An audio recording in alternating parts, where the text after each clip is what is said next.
Hello everyone, welcome to all in next fame guys. कैसे आप सभी? उम्मीद है बहुत ही बढ़िया होंगे। और आप सभी के लिए मैं लाया हूं पीरियोडिक टेबल, जो रेलवे ग्रुप डी में रामबाण का काम करने वाले हैं। पीरियोडिक टेबल, एक भी क्वेश्चन पीरियोडिक टेबल से आपका स्किप नहीं होगा। हम एग्जाम पॉइंट ऑफ व्यू से पढ़ने वाले हैं। तो पीरियोडिक टेबल की हम बात करते हैं, बचपन में हम बहुत पढ़ते हैं, 9th 10th में हमने पीरियोडिक टेबल पढ़ा है। और रेलवे जो ग्रुप डी है वो पूरा आपका 10th तक का ही मैक्सिमम क्वेश्चंस पूछता है आपका साइंस, और साइंस 25 नंबर की है। तो पीरियोडिक टेबल को हम स्टार्ट करते हैं। तो टोटल हम बात करें तो यहां जो है 118 एलिमेंट की खोज हो चुकी है। याद रखना, 118 एलिमेंट की खोज हो चुकी है। 118 एलिमेंट यानी कि 118 तत्वों की खोज हुई, जिसमें 94 क्या है हमारे नेचुरल है, प्रकृति में मिलते हैं। ये है हमारे पास नेचुरल, प्रकृति में मिलते हैं। और अब इसमें से आप घटा दो, कितने आ गए हमारे पास? जो रिमेनिंग रह गए वो हमारे किस में मिलेंगे? वो मैन मेड है, यानी कि कृत्रिम है, वो बनाए गए हैं। ये याद रखना है। इतने एलिमेंट क्या है, खोज हो चुकी है अब तक। 94 हमारे पास नेचुरल है। क्लियर? अब जो फर्स्ट टाइम इनकी जो डिफरेंशिएशन किया गया वो कैसे हुआ? मेटल नॉन मेटल के बेस पे किया गया। ये सब हम ज्यादा नहीं जाएंगे। बट अब आता है डॉबेराइनर ट्रिक। तो डॉबेराइनर इसने क्या दिया? Law of triads. ये याद रखना है। त्रिक का नियम किसने दिया? त्रिक का नियम किसने दिया है? तो ये दिया था भाई डॉबेराइनर ने। यहां से ये क्वेश्चन पूछता। अब इसमें होता है क्या है कि पहले और तीसरे का जो मास होगा और उसका जो मास का एवरेज निकालेंगे तो दूसरे के बराबर आता है। तो डॉबेराइनर ने क्या दिया? त्रिक का नियम दिया। अब आता है न्यूलैंड्स ने क्या दिया हमारे को? लॉ ऑफ ऑक्टेव यानी कि अष्टक का नियम किसने दिया था? न्यूलैंडस ने दिया। अब अष्टक के नियम में क्या था कि पहले और 8वें का कैरेक्टरिस्टिक सेम था। अब ये कहां तक एप्लीकेबल रहा? तो ये रहा भाई सिर्फ कैल्शियम तक। ये कैल्शियम तक एप्लीकेबल था। ये आपको याद रखना। ये क्वेश्चन है कि कहां तक न्यूलैंडस का नियम लागू होता था? तो कैल्शियम तक। और इसने जो लास्ट एलिमेंट रखा था वो रखा था भाई थोरियम। क्लियर? लास्ट एलिमेंट क्या रखा था? थोरियम, यानी कि 56 एलिमेंट थोरियम रखा था। ये आपको याद रखना है। क्वेश्चन डायरेक्ट पूछता है कि ऑक्टेव लॉ किसने दिया था? अष्टक का सिद्धांत किसका था? तो न्यूलैंडस का था। क्लियर? अब कैल्शियम तक ही इसका सिद्धांत लागू होता था। थोरियम इसने लास्ट एलिमेंट रखा था 56। अब आता है मेंडलीव। अब मेंडलीव ने क्या दिया? इसने 63 एलिमेंट अरेंज किए। मेंडलीव ने 63 एलिमेंट अरेंज किए। अब मेंडलीव का जो देखो, डॉबेराइनर भी एटॉमिक मास पे था, न्यूलैंडस भी, ये सभी क्या थे? एटॉमिक मास के ऊपर डिपेंड थे, एटॉमिक मास के अकॉर्डिंग अरेंज थे। मेंडलीव ने भी क्या किया था? परमाणु द्रव्यमान यानी कि एटॉमिक मास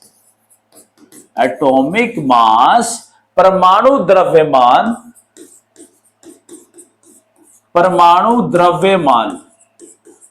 द्रव्यमान के बिहाफ पे ही इसने अरेंज किया। क्लियर है ये बात? अब इसने 63 एलिमेंट को अरेंज किया, बट इसने क्या किया कि हाइड्रोजन को फिक्स पोजीशन नहीं दिया। ये इसकी कमियां थी। दूसरा क्या था कमी? कि कोबाल्ट को निकल से पहले रख दिया। क्योंकि इसका जो मास है कोबाल्ट का 58.9 है और निकिल का 58.7 है, तो ये पहले रख दिया।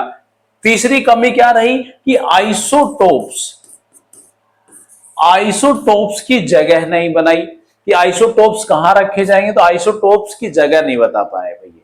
और आइसोटोप्स क्या होते हैं? जिसका सेम, ये क्वेश्चन आता है, परमाणु क्रमांक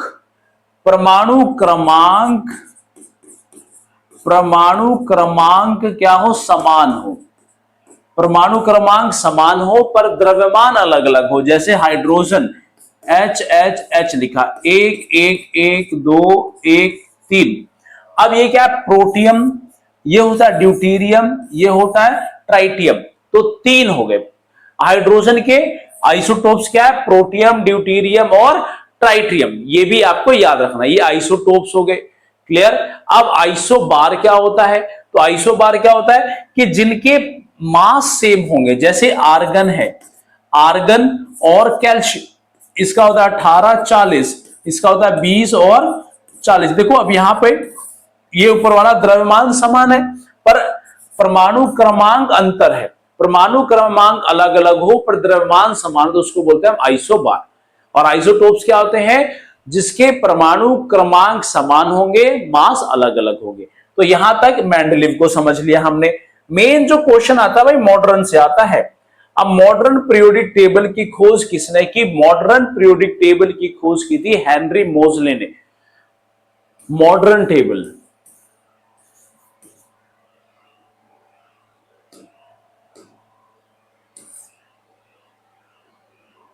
आधुनिक आवर्त सारणी, आधुनिक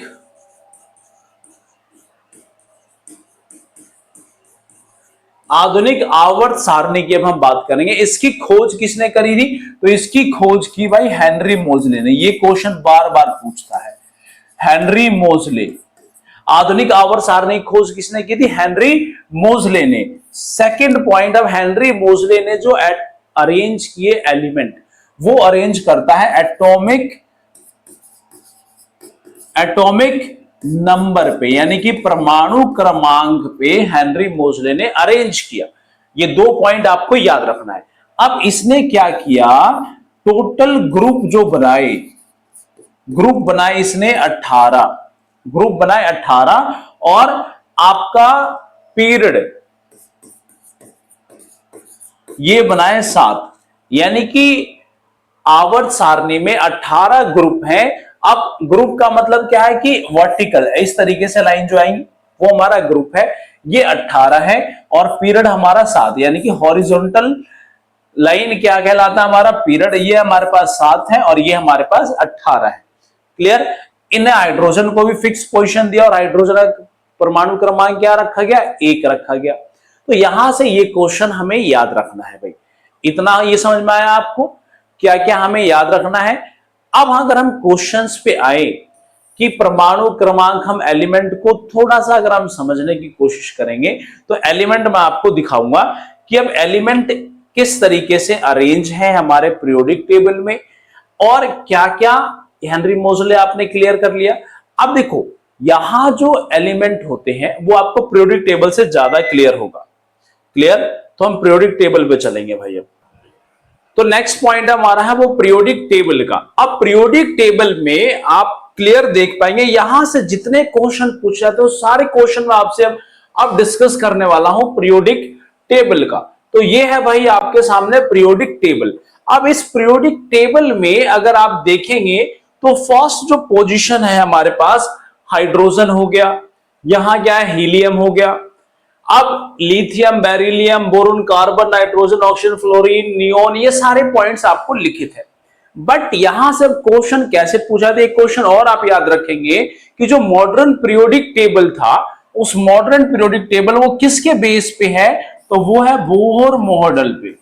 बोर मॉडल पे बेस्ड है मॉडर्न पीरियोडिक टेबल, जिसमें बोर ने क्या कहा था कि जो इलेक्ट्रॉन्स होंगे वो 2n² के आधार पर चलेंगे। पहले सेल में 2n², दूसरे सेल में 2n², यानी कि अगर सेल पहला है तो 2 एकम 2 और बन गया 2, दूसरे में 2 का स्क्वायर रख दिया, हो गया 8, यानी कि पहले सेल में 2 इलेक्ट्रॉन, दूसरे में 8, इस तरीके से इलेक्ट्रॉन भरे जाएंगे और इसी के बिहाफ पे बना मॉडर्न पीरियोडिक टेबल। और ये किस पे बेस्ड था? हमारा एटॉमिक नंबर पे बेस्ड है। अब यहां हम इस मॉडर्न पीरियोडिक टेबल से क्वेश्चंस को समझें तो कैसे कैसे क्वेश्चन होते हैं वो देखिए आप।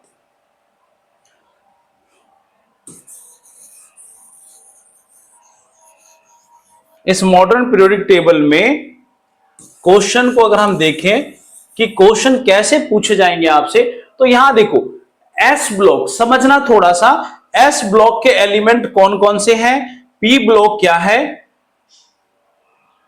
तो ये देखोगे आप, क्लियर समझाऊंगा मैं आपको। पहले 2 ग्रुप, पहले जो 2 है हमारे पास फर्स्ट ग्रुप और सेकंड, इसको बोलते हैं हम एस ब्लॉक एलिमेंट। क्या बोलेंगे? S block. पहला और दूसरा ग्रुप क्या कहलाएगा? S block element. वहीं आप यहां देखिए 5 से लेकर 18 तक, ये जो 5 का लिखा था ये क्या होगा? 13, 14, 15, 16, 17, 18, यानी कि 13 से लेकर 18 तक जितने भी है ये ग्रुप क्या कहलाएंगे? आपके पी ब्लॉक। क्या होगा ये? P block element. P block element. उसके बाद आता है हमारा जो बीच के पोर्शन है, ये पूरा नजर आ रहा है, इसको बोलते हैं डी ब्लॉक एलिमेंट। क्या बोलेंगे इसको हम? D block element. क्लियर? अब ये डी ब्लॉक हो गए, इसको हम डी ब्लॉक एलिमेंट। अब नीचे वाली ये जो आपको दो सीरीज नजर आ रही है, इसको बोलते हैं हम F block element. F block यानी कि जो लास्ट इलेक्ट्रॉन होगा वो एफ ऑर्बिटल में होगा। यहां पे लास्ट इलेक्ट्रॉन किस में होगा? डी ऑर्बिटल में होगा। तो ऑर्बिट 4 है हमारे पास, s p d f. Clear? तो डी में होगा, यहां पर एफ में होगा। अब एफ ब्लॉक से क्वेश्चन ये आ जाता है कि जो लेंथनम सीरीज है, ये आपको दिख रहा है, ये लेंथनम सीरीज और नीचे वाला है एक्टिनम सीरीज। अब लेंथनम सीरीज कहां से स्टार्ट होगा? तो 57 से लेकर आपका 71 तक होता है लेंथनम का, और एक्टिनम कहां से होगा? 89 से 103 तक। ये याद रखना है कि लेंथनम सीरीज कहां से शुरू होगी? तो लेंथनम होगा आपका 57 से आपका 71 तक। वहीं आपका पास एक्टिनम कहां से होगा? तो एक्टिनम आपको याद रखना है 89 से लेकर 103 तक आपकी एक्टिनम की सीरीज होती है। क्लियर? ये दो क्वेश्चन एफ ब्लॉक से पूछ लेगा आपसे। क्लियर है यहां तक? तो लेंथनम और एक्टिनम ये याद रखना है। S block, P block, D block, F block element कौन कौन से, वो मैंने आपसे डिस्कस ऑलरेडी कर लिया। पहले वाले ब्लॉक को, पहले वाले ग्रुप को, इसको बोलते हैं एल्कली मेटल। क्या बोलेंगे? Alkali metal. Alkali metal. और दूसरे वाले को बोलेंगे एल्कलाइन अर्थ मेटल। दूसरा वाला क्या होता है? Alkaline earth metal. क्लियर है यहां तक? वहीं या आप लास्ट में आओगे, जो helium, neon, argon, krypton, xenon, radon, ये वाला ब्लॉक है आपको, ये ग्रुप नजर आ रहा है, इसको हम क्या बोलते हैं? Inert gas group. क्या बोलते हैं? Inert gas. ये इनर्ट गैस ग्रुप है। वहीं ये एफ, फ्लोरो, क्लोरो, ब्रोमो, आयोडो, ये जो ग्रुप है हमारे पास, इसको हम क्या बोलेंगे? Halogen group. क्या बोलेंगे? Halogen, hello group. वहीं आप ऑक्सीजन, सल्फर, सेलेरियम, टेलुरियम, पोलोनियम, इसको क्या बोलते हैं हम? चैल्कोजन ग्रुप। इसको बोलते हैं हम चैल्कोजन। क्लियर? वहीं 15th ग्रुप को हम क्या बोलते हैं? पिक्टोजन। क्लियर है यहां तक? तो ये आपको ग्रुप भी याद रखना है। वहीं आप यहां पर एक पॉइंट और देखेंगे कि ये जो है ब्रोमोस, boron, silicon, germanium, arsenic,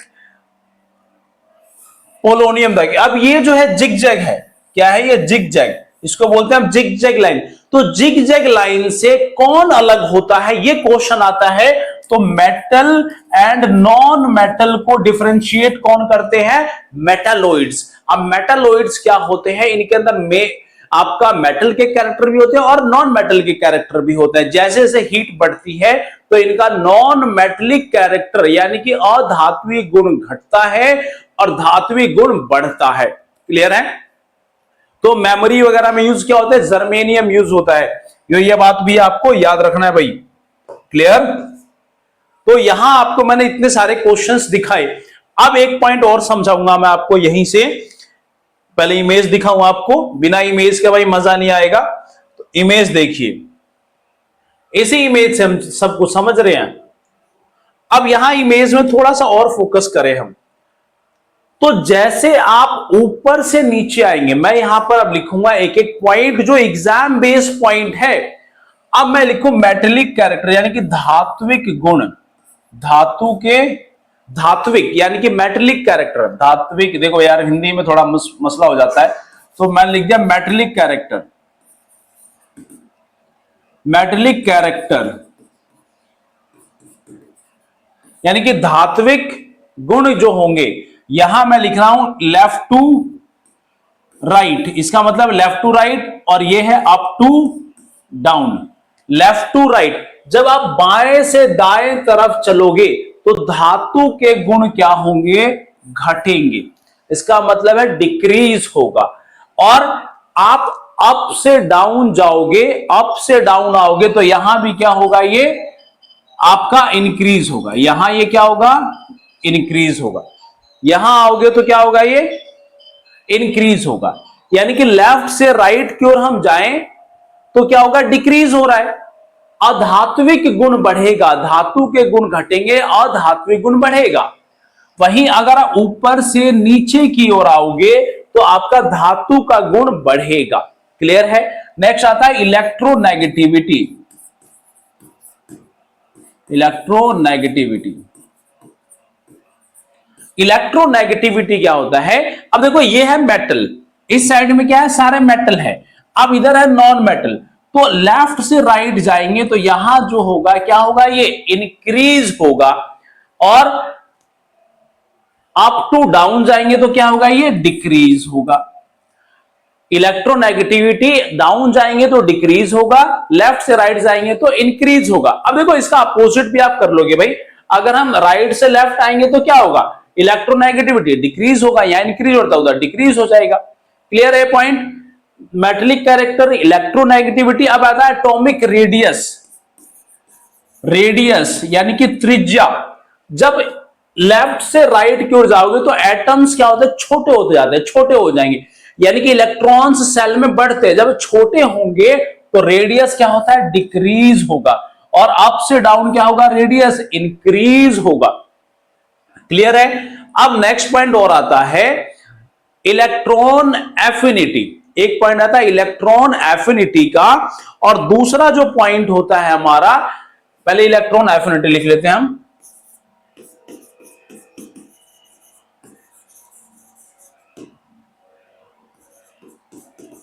electron affinity, जब आप लेफ्ट से राइट जाएंगे तो इलेक्ट्रॉन एफिनिटी इंक्रीज होगा, और अप टू डाउन आएंगे तो इलेक्ट्रॉन एफिनिटी क्या होगा, आपका डिक्रीज होता है। क्लियर। वहीं आयनाइजेशन एंथैल्पी,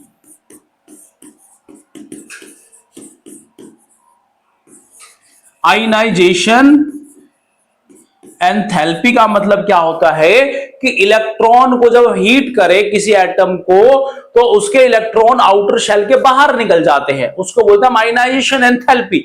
तो जब मान लो सेल भरा भरा है, एटम छोटे हो गए, तो इलेक्ट्रॉन पर आपको क्या होगा, फोर्स ज्यादा लगाना पड़ेगा, हीट ज्यादा करना पड़ेगा, बाहर से एनर्जी ज्यादा देनी पड़ेगी आपको। तो ये क्या होगा, आयनाइजेशन एंथैल्पी। लेफ्ट से राइट जाएंगे तो ये इंक्रीज होगा, अब अप टू डाउन आएंगे तो ये डिक्रीज होगा। यहां से इतने क्वेश्चन पूछे जाते हैं भाई।